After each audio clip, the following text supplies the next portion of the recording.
During the Cold War, fear was not just political. It was psychological.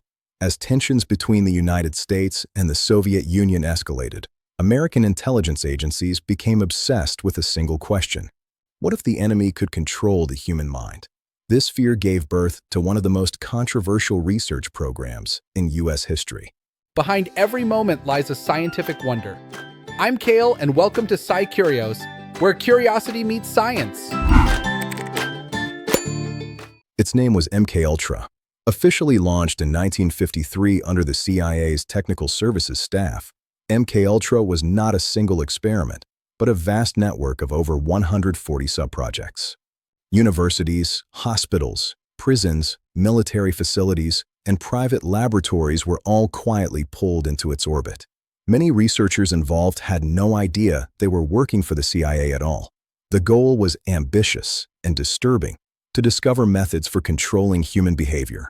Interrogation, memory erasure, psychological breakdown, even the creation of so-called programmable individuals.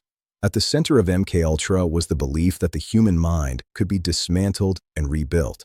One of the CIA's earliest inspirations came from reports, many exaggerated, that Soviet and Chinese forces were using brainwashing techniques on prisoners of war during the Korean War. American intelligence feared falling behind in a psychological arms race, and ethical boundaries quickly dissolved under that pressure. The most infamous element of MKUltra was the use of psychedelic drugs, especially LSD. At the time, LSD was still poorly understood. Some scientists believed it could loosen the structure of consciousness itself, making subjects more suggestible. In MKUltra experiments, LSD was administered in staggering ways. Sometimes subjects knew they were taking it. Often, they did not. CIA employees were dosed without consent. Soldiers, prisoners, psychiatric patients, and civilians were exposed without being told what was happening. In one series of experiments, individuals were observed through one-way mirrors while under the influence of LSD, alcohol, or other substances. These sessions were sometimes recorded. In some cases, they took place in CIA-run safe houses disguised as apartments or brothels, where subjects were lured in and drugged without warning. But drugs were only one tool. MKUltra researchers also explored hypnosis, electroshock therapy, sensory deprivation, isolation, verbal abuse, and sleep manipulation.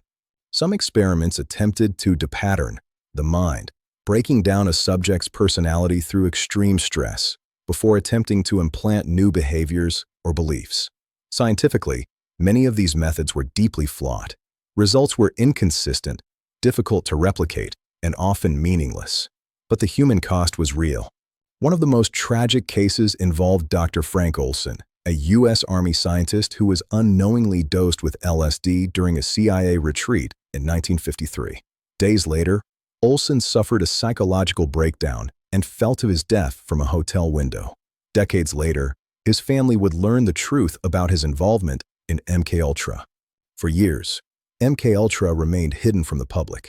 That secrecy might have lasted even longer if not for a series of political shocks in the 1970s.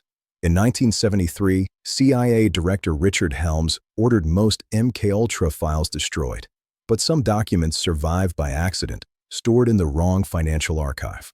Those papers became the foundation of the 1975 Senate investigation led by the Church Committee.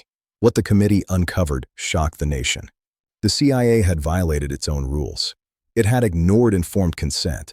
It had funded experiments that caused lasting psychological harm, and in some cases, death, without accountability. Even worse, many victims were never identified, making reparations nearly impossible. When questioned, CIA officials admitted that MKUltra failed to produce reliable methods of mind control. There was no breakthrough, no secret weapon, just fragments of data and a trail of damaged lives. Yet MKUltra's legacy did not end there. The revelations triggered sweeping reforms in human subject research.